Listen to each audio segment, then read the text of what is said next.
What is exploitation considered? If you are being railroaded by the government and to take the child custody rights away, could that be considered exploitation? Okay, so, and I don't know what exactly the situation that you're talking about, but Child Protective Services investigate situations involving a family member or household member. Okay.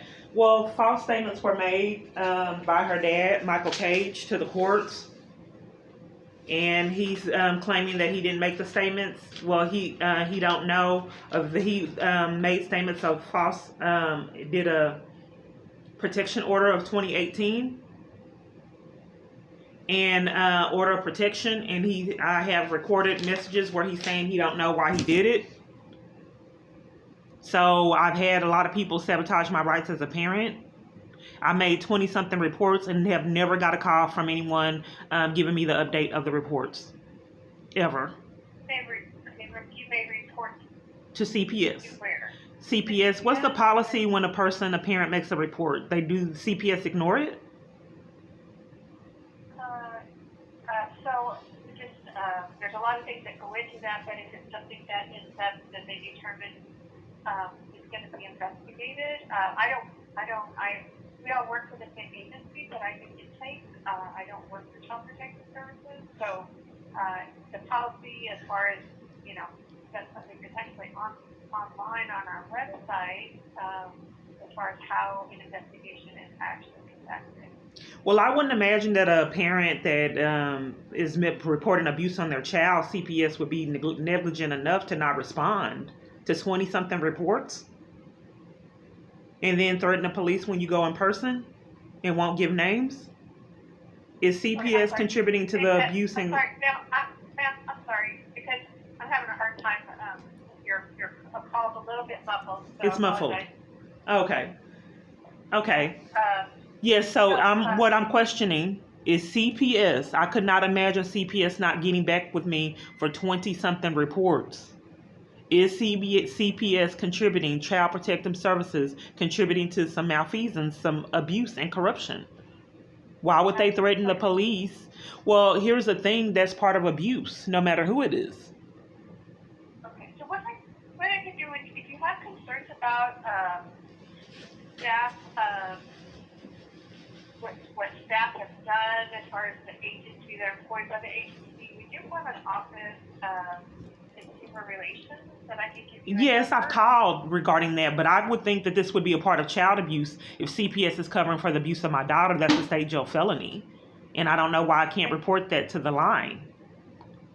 Right, and what I'm saying is that if your complaint is about an employee and how they conducted themselves, that would be something that the Office of Consumer Relations. I think that there's a disconnect, because what I'm reporting is that the child abuse is CPS people, CPS, that's a state jail felony of hindering child custody rights, or making false statements. And I think that you believe since it's CPS that's doing it, it can't be reported as child abuse, but it's still child abuse. Well, it doesn't fall under something that our agency would investigate. And I do understand what it is that you're saying. What I'm saying is that if it has something to do with an employee and their conduct and how they've done something, that is not something that Child Protective Services would investigate.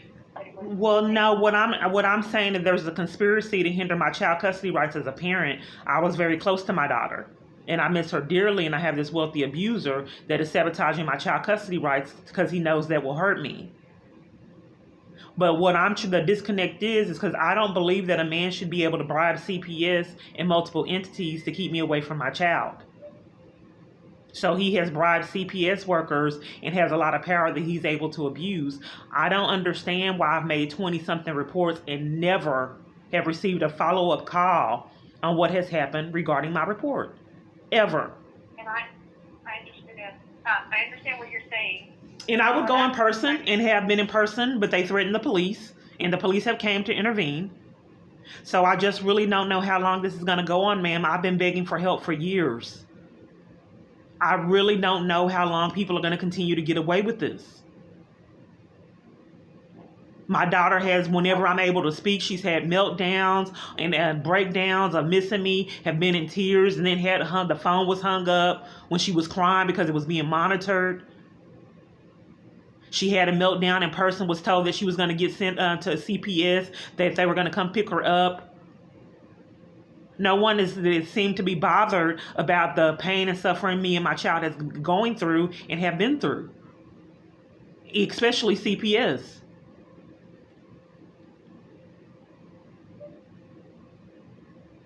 So I'm trying to figure out why I've made 20-something reports, probably over 20-something reports now, and not one time have ever had an update. And why they threaten the police and violate me and mistreat me when I go to in person to try to get information. Okay, and who's threatening you with the police? They wouldn't give me her name. Multiple times they wouldn't give me the name. One person in Westmoreland called the police and would give me her name. I'm sorry, Well, I would like to answer the question so it would be evidence. Because intervening in the report of child abuse is a crime. I thought that was a misdemeanor. Class A misdemeanor. Okay. So if I'm at Child Protective Service and they won't take the report of child abuse, which they did another location, the Stemmons location, and then the location off Westmoreland threatened the police and wouldn't give me an update with the report that I made. Okay, so you're saying you went to the CPS offices and they were the ones that threatened you with... Right, and would not give me release names because they apparently they knew they were doing something wrong, so they would not release names. But what I'm concerned about is how I've made multiple reports and have never ever received a phone call with the update on what has happened in the investigation ever. Okay, and I understand what you're saying. So I just want to make sure I'm clarified as far as the Office of Consumer Relations. You don't want the phone number to talk to them about this? I've already left multiple messages and they haven't been returned, and I did something for the ombudsman online, and they haven't had a response for that. I do have a report number that I did February 24th and haven't had a response back. I would think that if it's child abuse involved, that someone would contact me and wouldn't just ignore me. Okay, so what is for so long. Report number that you have? It's 760-128-53. Let me look that up. So you're not aware of the policies why CPS would have ignored over 20-something reports and never have given me a call back ever on any of the reports I've made. They gave me a report. I talked to one person that claimed she was an investigator one time regarding my reports, and I've made multiple. But I have never had a follow-up call after the investigation to be informed of what was done. And Can I ask you to let me look up this number that you gave me? If you don't mind, it takes me just a minute or two to do that. So okay. I don't want to miss anything. Okay. Just need to verify. I have your name. Pardon me. I just need to verify if I could get your address and phone number just to verify that if you are who you say you are, so I can talk to you about what the report says. Okay. So you called them, and they gave you the Office of Consumer Affairs information at that time, and talking about that your custody rights were not being upheld, kind of, and things that you're telling me today you're concerned about, and but it's not something that was sent out to local office. It's not it was something that would fall under the under investigation by Child Protective Services. It is, but I don't know why Child Protective Services will continue to deny me services and threaten the police and cover up for crimes. Exploitation of a child and then someone making false statements to CPS is a state jail felony. I don't know why CPS would ignore it. It is a crime. It's a misdemeanor for them to not allow me to report the child abuse in person. I reported child abuse September 24, 2011. It was ignored. My daughter had bruises. I reported to CPS in February that my daughter reported that the stepmom had sat on her hands and feet and whipped her with the metal part of the belt. I'm reporting child abuse and you're interrupting me. You're interrupting the child abuse, and she couldn't breathe. Yeah, I don't know why people interrupt me reporting child abuse, especially CPS. Well, you need to know that it's a part of child abuse, and you're saying that. CPS ignored that. So sitting on a child, whooping her with the metal part of the belt, and she can't breathe. That's what she claimed to me, and CPS ignored it, wouldn't investigate it. That's a misdemeanor. Hearing me say that all the time that I'm getting exploited and there's a conspiracy of people to violate my rights, and she is with the parent parties that maybe potentially be abusive.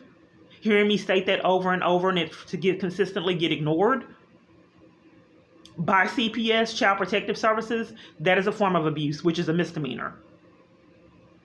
Because if they're suspected of abuse, one must investigate it, and to have over 20-something reports that are ignored, and the police are threatened in person, it's a state jail felony to make false statements to CPS. Even if it is a CPS worker that did it. And a state jail felony is a criminal offense, so you might want to talk to law enforcement about making a report against CPS that we're civil, we wouldn't investigate ourselves, right? So that's why I suggested that. That really sounds like you've already have done that and haven't heard back from them. Well, I don't want to know why 20-something times, over 20 now, have I never received a phone call, and I want to know how long this will go on until someone intervenes. I do not know the answer to that. There's no excuse for 20-something calls to never have an update. And then you were CPS and interrupted me when I was telling you about the child abuse. Someone sitting on my daughter's hands and legs, whooping her, and you interrupted it. You didn't want to hear it in your CPS.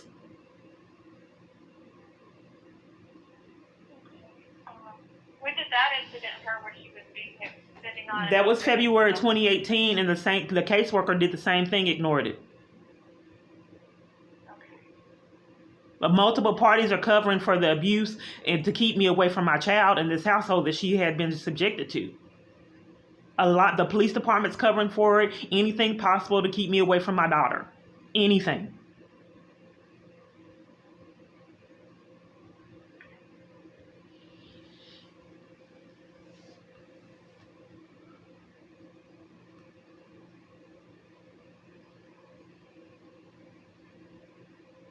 Do you have an employee ID? Yes, ma'am, I do. It's 5331. And my name is Cheryl, and that's CHERYL. Okay. And the report ID number for this call down here is going to be 76075312.